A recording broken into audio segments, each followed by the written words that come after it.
This review is brought to you by Stamps.com. Sign up now using the promo code Murrell for a special offer that includes a 4-week trial, free postage, and a digital scale with no long-term commitments or contracts. Just go to Stamps.com, click the microphone at the top of the page, and enter code Murrell, and stay tuned at the end of this review for more info. Hello everyone and welcome to my review for Arcane, the animated show that is based in the world of the hit video game League of Legends. This is a review that was heavily requested and was honestly something that was not on my radar at all until I started seeing more and more people saying, hey, have you seen Arcane? Have you seen Arcane? And the reason why is that I know exactly this about League of Legends, that it is a game.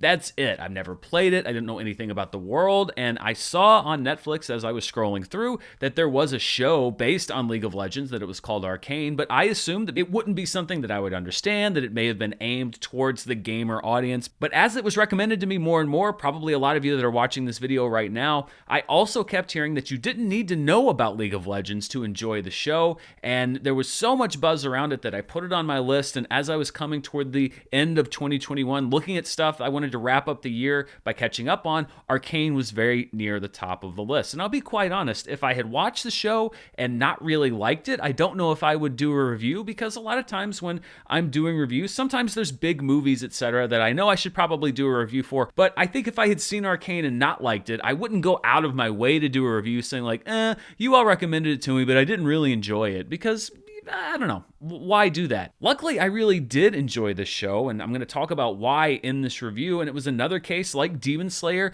and like other stuff where I get recommendations from you at home that are watching for stuff for me to get into, and then I'm happy to do a review here on the channel because I like to bring things from an outsider's perspective. I think a lot of the people that recommended the show to me probably are big League of Legends fans, but I can kind of bring you what I think from outside of that world. So I'm going to talk about Arcane, what I liked about the show. There is a somewhat, I guess, moderate spoiler warning here. I'm not going to go into the exact details of what happens, but I am going to go into certain plot points that happen throughout the season. So if you haven't seen Arcane, go see it, because it is a big recommendation for me. I think it's a gorgeous animated show, and it's definitely worth your time, even if you don't know anything about League of Legends, and then maybe come back to the review, or if you just don't care. But I am going to go into some spoiler territory.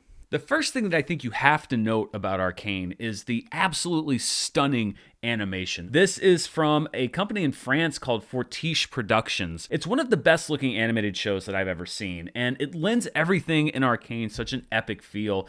I'm new to a lot of non-American episodic studio animation, which is generally a little more self-contained. And the storytelling, while not necessarily childish, is often aimed at kids, although I think that there are shows like Batman the Animated Series that can be equally enjoyed by kids and adults. But what I love about shows like Arcane is it is taking the medium of animation, and it's a mistake that I've often made as well to call it a genre. Animation is not a genre, animation is a medium. Shows like this just further blur the line between feature and episodic animation. It brings the medium onto a level playing field with everything else. I love the style, this almost hand-painted kind of look. It's almost like an oil painting. The motion is very fluid. It's just such a great combination, and I love that you have a company like this that's not necessarily a brand name in animation that's broken through with a show like this, because that opens the door for Fortiche and other studios like this to get a crack at these big properties. And I also want to give credit to Riot here.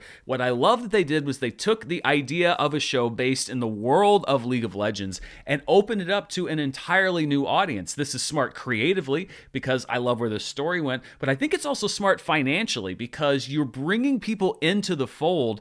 I'm probably never going to play League of Legends, and so I never would have entered into this world at all. I'm going to watch your show. I'm going to talk about your show. Who knows, buy your merchandise, etc. that's tied to Arcane. It's a way of bringing in a different kind of fan, a new kind of fan, also servicing the fan base that you have. And again, I think this is the way to do a brand expansion right.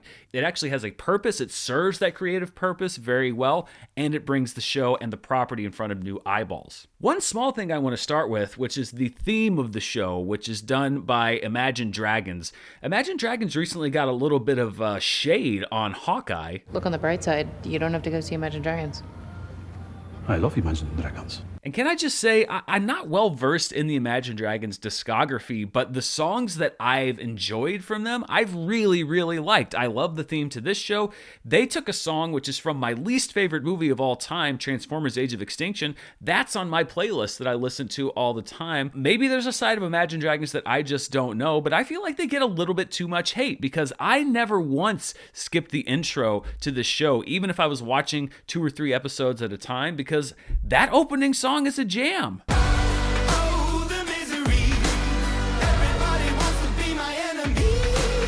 One thing that Arcane does really well is the relationships between the different characters. And of course, the central relationship are the 2 sisters, Vi and Powder.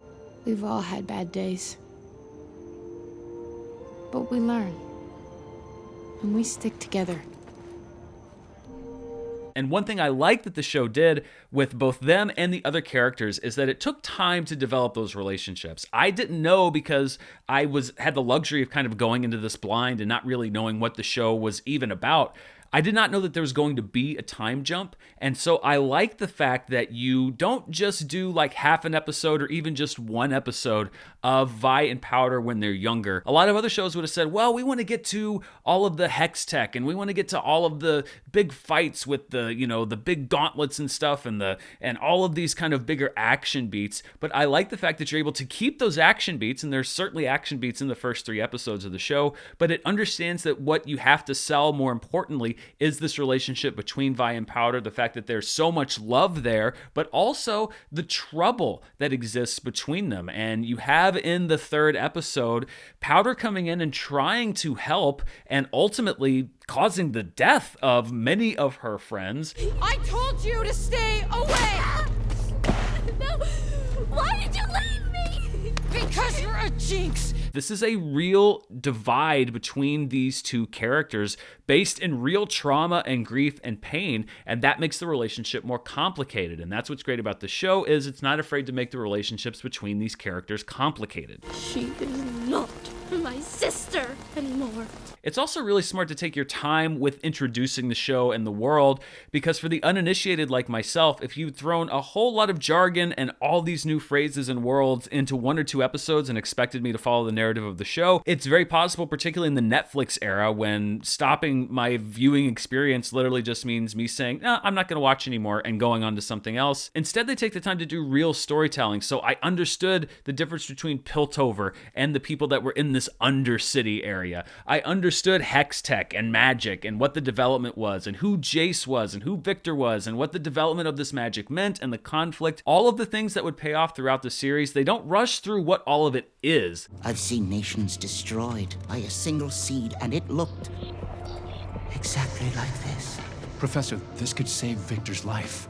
As we get into Act 2, I like all the conflicts that they introduce with our characters because they're often at conflict with themselves. The obvious one being Powder now having this sort of split personality of Powder and Jinx. So she's not just at war with her sister, which comes with its own set of drama. She's at war with herself, and I like how they showed that. They would often manifest in the sort of ghosts and these very kind of ghoulish images of her dead friends. But then you have characters like Jace and his conflict. And again, this is one of those things where it's a gray area. He's developing this new technology, but it's very destructive technology potentially, and he has to decide, am I going to hold back and be safe here, but allow people to suffer by not sharing this technology because it is world changing and it can improve the lives of so many people? Or am I going to choose to be potentially destructive in the name of helping people, but that could ultimately make everyone's life worse? We can be improving lives with hex tech now. A breakthrough like this takes time, Victor. Putting that kind of power into everyone's hands is dangerous. It's not all black and white, good and evil. It's very shades of gray and complications in between. That's what makes for an interesting story. If there is an objective villain in the show, obviously that would be Silco, but they even brought layers of complication into him. He's obviously a gaslighter. He gaslights Jinx/Powder. He manipulates her. There are hints, I think, at an even darker side that they don't bring straight up to the surface, and it's really uncomfortable to watch his manipulation of her. Have you forgotten how she left you? Who found you? Who cared for you? Gave you a home? I am your family. Everyone else betrays us.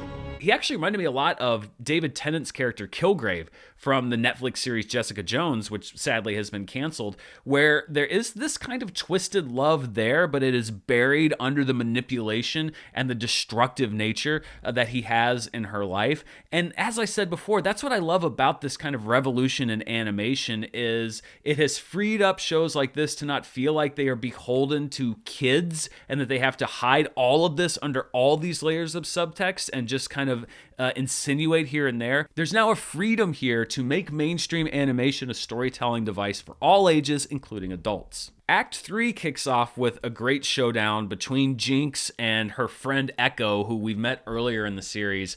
And again, stylistically, with the animation, you take something that could have been very simple, which is just a battle between two characters, and you add a lot of psychological depth by choosing to portray them both as their sort of more conflicted older selves and then their younger selves who would, play games together when they were kids. And putting them into Mortal Kombat, no relation to the other video game, really underscores the tragic nature of the fact that they have to fight at all and where this conflict has pushed everybody. Nobody really benefits from this except for the people at the top who don't have to pay any of the prices for this. I'm also a sucker for political intrigue, so I loved Jace getting put onto the council and then pushing Heimerdinger out in the name, again, of peace, in the name of continuing to develop this technology because I want to help people and you're holding me back because you're in a previous generation. We need a leadership focused on the future, not the past. You are the true father of Piltover. I believe it's time we gave the beloved founder of our city a well-deserved retirement. To me, it's another commentary on government and the idea of a ruling class and the fact that they make these proclamations for the lower class for their own benefit when it doesn't really matter in the end game because it doesn't directly benefit the people that they're doing it for. And these are the shows that when people say that they don't like to see real life politics or anything in their entertainment, good entertainment is actually able to weave this into their storylines in a natural way. Now, there's also a place for movies, I think, like Don't Look Up, which are satire, which more directly address the politics or the happenings of the time. But shows like Arcane are also able to address things like class inequality in a way that I think keeps people on board that otherwise would have yelled, "Keep your politics out of my animated video game show." It's in there. It's just so well integrated into the story that you don't feel like you're being told what's going on. Everything culminates in this showdown between Jinx and Vi and Silco. And then we have Kate, or Caitlin, who's the character I look forward to getting to know more in the next season because she is integral to the plot. She is the one who lets Vi out of prison. She's with Vi a lot. And you do have a little bit of story about her being an enforcer and the conflict there. But I think the thing that's really there to explore is her relationship with Vi. It does seem like it is a romantic relationship. But again, it's not that straightforward because you also have Powder/Jinx's jealousy of that relationship, as if her sister can only love one person at a time. And I don't think that that is a conflict that is solved by the end of this season. Stuff that's lingering just below the surface with Vi and Kate in this season could become major character beats in season 2. Obviously, the character beats in the story aren't the only thing that the show has to offer. In addition to the beautiful visuals, which I talked about already, the fight scenes were great, particularly in the second and third act of the show as the hex tech starts being applied to weaponry. And there are other side characters like Professor Heimerdinger, who's the legacy founder of Piltover, who's shoved aside. He's now at the Resistance Firelights underground and seems like he's going to ally with them. There's also Savika, who had her own complicated relationship with Silco. She looks primed perhaps to inherit his position going forward. She and Vi had a great rivalry that I look forward to seeing more of. Obviously, as we head into season 2, the future of everything, particularly in Piltover, is very much in jeopardy. I liked the cliffhanger ending, I think you could safely call that, of the show in this season, in that it closed a chapter for our characters, and yet it opens up a variety of new things for the next season and places for them to go. And again, as a testament to the fact that I'm not invested in the video game at all, I am very invested in this show and what's going to happen in the second season of Arcane. And while I may spend 0 minutes in my life playing League of Legends, I will spend many more minutes and hours in my life watching Arcane because I am primed for season 2 and beyond. It's got me on a story level, it's got me on a character level, and for everybody that recommended that I watch Arcane, you were absolutely right, and I thank you for that recommendation. So it doesn't need to be said that I was a big fan of Arcane. It was a great way to wrap out 2021 and ring in 2022. Before we wrap up, I want to thank today's sponsor, which is Stamps.com. We are, as I said, at the very beginning of 2022, and it is a season of different goals for me. I'm trying lots of new things, and one of the things that I haven't really researched seriously is merch. And a lot of people have asked